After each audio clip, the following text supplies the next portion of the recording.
अस्सलाम वालेकुम, मैं हूँ वक़ास अहमद ख़ान और मैं आपको बताऊंगा स्पेन स्टडी वीज़ा एप्लीकेशन के लिए डॉक्यूमेंट्स किस तरह पूरे करते हैं। इससे पिछली वीडियोस में मैंने आपको बता दिया था कि जो डॉक्यूमेंट्स आपको इजीली मिलते हैं वो किस तरह करते हैं। उसके बाद मैंने एक और वीडियो बनाई थी जिसमें मैंने बताया था कि पुलिस करैक्टर सर्टिफिकेट को किस तरह इस्लामाबाद पुलिस ब्यूरो से किस तरह इशू कराते हैं, ठीक है। उसके बाद मैंने एक और वीडियो बनाई थी जिसमें मैंने बताया था मेडिकल इंश्योरेंस और मेडिकल सर्टिफिकेट दोनों अलग अलग चीज़ें, हेल्थ इंश्योरेंस और मेडिकल सर्टिफिकेट, तो वो उसको किस तरह कंप्लीट करते हैं, डॉक्यूमेंट्स को पूरा करते हैं, ठीक है। और उसके बाद मैंने इस 14 पॉइंट पे आ गया था जिसको मैंने बताया था कि इसको मैं 3 वीडियोज़ में डिवाइड करूँगा क्योंकि वीडियो बहुत लंबी हो जाती है। तो पिछली वीडियो मैंने आपको IBCC का बताया था कि ये डॉक्यूमेंट्स को किस तरह कंप्लीट करना है आपने, ठीक है। और आज की वीडियो में मैं आपको बताऊंगा HEC के डॉक्यूमेंट्स को किस तरह इसकी वेरिफिकेशन और अटेस्टेशन वगैरह करते हैं, ठीक है। तो सबसे पहले आपने जाना है HEC की वेबसाइट पे, ठीक है। इसके रिक्वायरमेंट्स देखने हैं, ठीक है, कि HEC के रिक्वायरमेंट्स क्या है डॉक्यूमेंट्स अटेस्टेशन के लिए, ठीक है। तो आप डॉक्यूमेंट्स अटेस्टेशन फ्रॉम HEC ये जब आप गूगल पे लिखते हैं तो उसकी पहली वेबसाइट आ जाती है, ठीक है। वो जैसे ही खोलते हैं आप तो वहाँ आपको ये वेबसाइट शो हो जाएगी, ठीक है।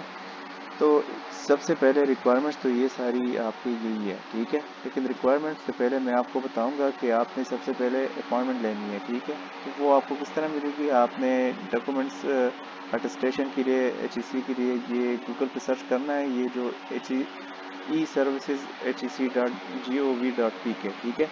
तो ये आपने सर्च करना है गूगल पे। तो ये लिंक जैसे ही आप ओपन करते हैं ना तो इस पर आपका मतलब आपने इसी वेबसाइट पे अपना प्रोफाइल बनाना है, ठीक है, रजिस्ट्रेशन करके, ठीक है। ये CNIC के थ्रू रजिस्ट्रेशन होती है। हर एक CNIC पे सिर्फ एक यूनिक आईडी आपको क्रिएट हो जाएगी। तो उसी आईडी को लेके पासवर्ड और वो सारी चीज़ें आपने रिमूवर मतलब नोट करनी है, नोट डाउन करनी है, ताकि फ्यूचर में अगर आपसे पासवर्ड भूल जाए, ईमेल के थ्रू रिट्रीव हो जाता है, लेकिन बेहतर यही है कि आप पासवर्ड नोट डाउन कर लें, आपसे ये भूले ना। तो उस वेबसाइट पे आपको ये सारी चीज़ें जब रजिस्टर्ड हो जाते हैं ना तो आपने एक फॉर्म फिल करना है जिसमें सारी चीज़ें वहाँ पर मेंशन होती हैं जिसके थ्रू आपको अपॉइंटमेंट मिलेगी, ठीक है। और उस अपॉइंटमेंट जब आपको मिल जाती है, ठीक है, तो आपने फिर क्या करना है कि डॉक्यूमेंट्स रिक्वायरमेंट फॉर अटेस्टेशन, ठीक है। तो ये सारी रिक्वायरमेंट्स आपने पूरी करनी है, जिसमें सबसे पहले आपका लिखा हुआ है कि ड्यूली फिल्ड एप्लीकेशन फॉर्म, जो कि मैंने आपको बताया कि HEC ई-सर्विसेज वाली फॉर्म में आपने फिल करनी है, ठीक है। और वो इजी है, उसमें कुछ इतना कुछ खास नहीं, इसलिए मैं वीडियो में नहीं डिस्कस करना चाह रहा। वो इजी है, वो आप लोग खुद आपके पास सारे डॉक्यूमेंट्स अवेलेबल होंगे तो उससे फिल आप कर सकते हैं। उसमें एक चीज़ का ख्याल रखें कि उसमें हर एक चीज़ आपने डॉक्यूमेंट्स के हिसाब से फिल करनी है, ठीक है। आपका जो फर्स्ट नेम है, लास्ट नेम है, वो आपका जो पासपोर्ट होगा या CNIC होगी उसके वहाँ पर जो भी नेम लिखा हुआ है उस हिसाब से फर्स्ट नेम लास्ट नेम लिखना है। इस तरह फादर नेम भी, इस तरह आपका जो आपकी जो ईमेल एड्रेस है या आपका जो एड्रेस है, ठीक है, ये सारी चीज़ें ठीक होनी चाहिए। उसमें ज़रा सी भी गलती हुई तो आपको फिर अगर आप अटेस्टेशन के लिए डॉक्यूमेंट्स भेजेंगे भी तो वो आपको वापस कराएंगे, क्योंकि उसमें आपको वो नोटिफाई कर देंगे कि इसमें ये गलती हैं, ठीक है, इसको पहले क्लियर आउट कर लो उसके बाद हमारे पास आओ। तो ये चीज़ें ज़रा जहन में रखनी है, ठीक है।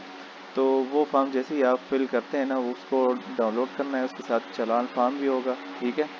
तो वो डाउनलोड करना है। और ये जो कूरियर रिसिप्ट है ना, ये उस केस में अगर आप किसी कूरियर के थ्रू डॉक्यूमेंट्स भेजते हैं, ठीक है, अटेस्टेशन के लिए, तो ये एक अलग तरीका है। ये लास्ट में मैं वीडियो बनाऊंगा, ठीक है, उसमें मैं आपको डिस्कस कर लूँगा कि कूरियर के थ्रू ये सारी अटेस्टेशन किस तरह होती है। तो वो इंशाल्लाह इसके लिए मैं जो सबसे लास्ट वाली वीडियो होगी उसमें ये सारी चीज़ें मैं डिस्कस कर लूँगा और उसको मैं उसमें आपको बताऊँगा कि इसको किस तरह करते हैं, ठीक है। सबसे ईजीएस्ट वे फिर यही है कूरियर के थ्रू डॉक्यूमेंट्स अटेस्टेशन का, ठीक है। वो सिर्फ डॉक्यूमेंट्स अटेस्टेशन कूरियर के थ्रू सिर्फ HEC की होती है, मिनिस्ट्री ऑफ फॉरेन अफेयर्स की होती है सर, ठीक है। तो वो लास्ट वाली वीडियो जो होगी ना उसमें मैं आपको बता दूंगा सारी चीज़ें। लेकिन इसमें एक चीज़ ये कि कोरियर के थ्रू अगर आप करते हैं तो उसमें आपको तकरीबन 14 से 21 डेज़ तक आपको वेट करना पड़ेगा। और अगर आप मतलब खुद ऑनलाइन फॉर्म फिल करके और सारी चीज़ें कंप्लीट करके खुद चले जाते हैं तो उसमें आपका ज़्यादा से ज़्यादा 1 से 2 दिन लगेंगे। ठीक है, तो ये आपने duly filled in application form and challan form ये सब लेके जाना है। ठीक है, ये आपने कंप्यूटराइज नेशनल आइडेंटिटी कार्ड या पासपोर्ट, ठीक है, जिसमें सारी चीज़ें अवेलेबल हो, उसकी विजिबल हो, सॉरी। ठीक है, तो ये कॉपी आपने लेके जानी है साथ। और उसके बाद आपने क्या करना है, required to submit original documents of all previous. अच्छा, ये मैट्रिक और मैट्रिक से ऑनवर्ड जितने भी आपके जो सर्टिफिकेट्स और डीएमसीज है ना, ये भी साथ, इसकी फ़ोटोकॉपीज़ भी साथ लेके जानी है। ठीक है, ओरिजिनल भी और फ़ोटोकॉपीज़ भी साथ लेके जानी है अटेस्टेशन के लिए। ठीक है, तो ये आपको साथ लेके जानी होगी, इसकी मैंडेटरी है। ठीक है, अगर आपका मतलब इसमें ये भी लिखा हुआ है, submission of original degrees along with transcript from bachelor onward is mandatory. ठीक है, ये लाजमी साथ लेके जाने हैं। ठीक है, ये मैंडेटरी है। अगर ये ना हो तो आपके अटेस्टेशन तो होगी ही नहीं, क्योंकि आप कर ही रहे हैं HEC से, तो HEC से तो डिग्री और ट्रांसक्रिप्ट आपके वेरीफाई होंगे ना, तो ये आपको साथ लेके जाने हैं। अच्छा, इसके बाद आते हैं कि अगर आपका मैट्रिक और इंटरमीडिएट नहीं, इसके अलावा कोई और आपके पास है 10th सेकेंड ईयर के, तो आपने सबसे पहले IBCC पे जाना है और वहाँ से इक्विवेलेंट सर्टिफिकेट इशू कराना है। ठीक है, तो वो जैसे ही आपको इशू होता है, इसके बाद आप अपने HEC के डॉक्यूमेंट्स वहाँ से वेरीफाई कर सकते हैं इस इक्विवेलेंट सर्टिफिकेट के थ्रू, IBCC जो उनका इशू होगा। ठीक है, तो ये ज़्यादातर जो अब्रॉड जो फर्स्ट ईयर और सेकंड ईयर तक जब स्टडी करते हैं ना, वो वापस पाकिस्तान आते हैं, यहाँ पर स्टडी कराते हैं, तो ये उनके लिए है। ठीक है, तो इसके बाद आपका है submission of transcript result card with degree is mandatory. ठीक है, तो ये तो आपका मैंडेटरी काम है। ठीक है, ये तो लाजमी होना चाहिए। ठीक, ये तो ईजी है, इसमें तो कोई वो है ही नहीं कोई काम।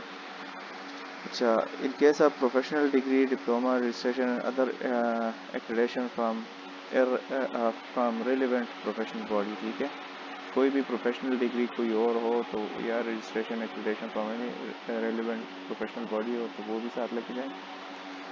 अच्छा, इसके बाद है आपका, अगर कोई और बंदा आपके बिहाफ पे डॉक्यूमेंट्स अटेस्टेशन करवाते हैं ना, तो उसके लिए आपके पास एक अथॉरिटी लेटर होना चाहिए उस बंदे का।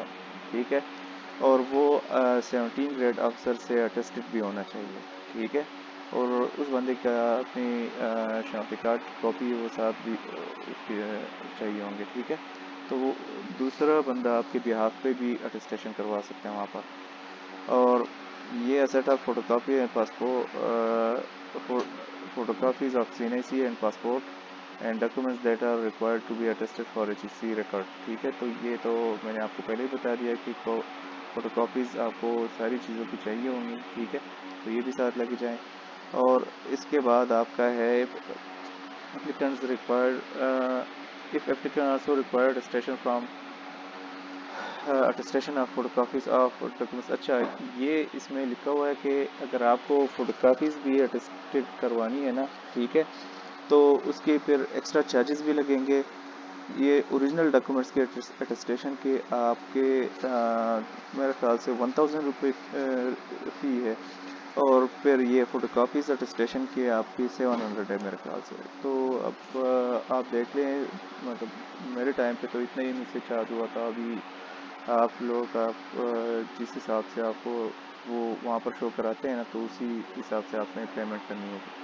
तो ये उसकी चार्जेस है। अगर आपने फोटोकॉपी भी अटेस्टेड करवानी है तो वो भी हो सकते हैं। ठीक है, अब copy of old CNIC with father's name, निकाहनामा, मैरिज, तो ये भी अगर है आपके पास तो ये भी साथ लेके जानी होगी आपने।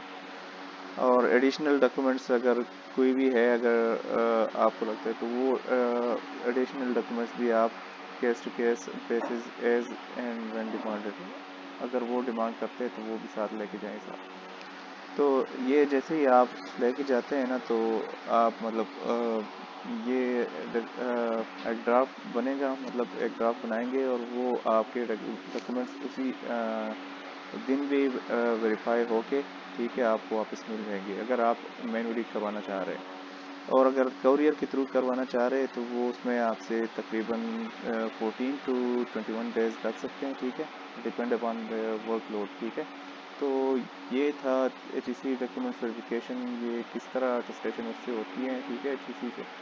तो इसमें कोई भी क्वेश्चन हो तो आप कमेंट सेक्शन में ज़रूर मुझे पूछिए, और ये वीडियो जितना भी शेयर कर सकते हैं उतना शेयर करते जाएं साथ साथ, ताकि जो भी बंदा मेरी तरह का कोई बंदा हो ना जिनको इन सारी चीज़ों का पता ना हो, तो वो इससे थोड़ा इंसाइट और ओवरव्यू ले सके और उसको थोड़ी आसानी हो इन सारी चीज़ों। होपफुली आपको थोड़ा इंसाइट मिल गया होगा इस वीडियो से। तो मिलते हैं फिर अगली वीडियो में, जहाँ पर मैं आपको बताऊंगा मिनिस्ट्री ऑफ फॉरेन अफेयर्स और एम्बेसी ऑफ फ्रांस से डॉक्यूमेंट्स किस तरह अटेस्टेड और वेरीफाई करते हैं, लीगलाइज करते हैं।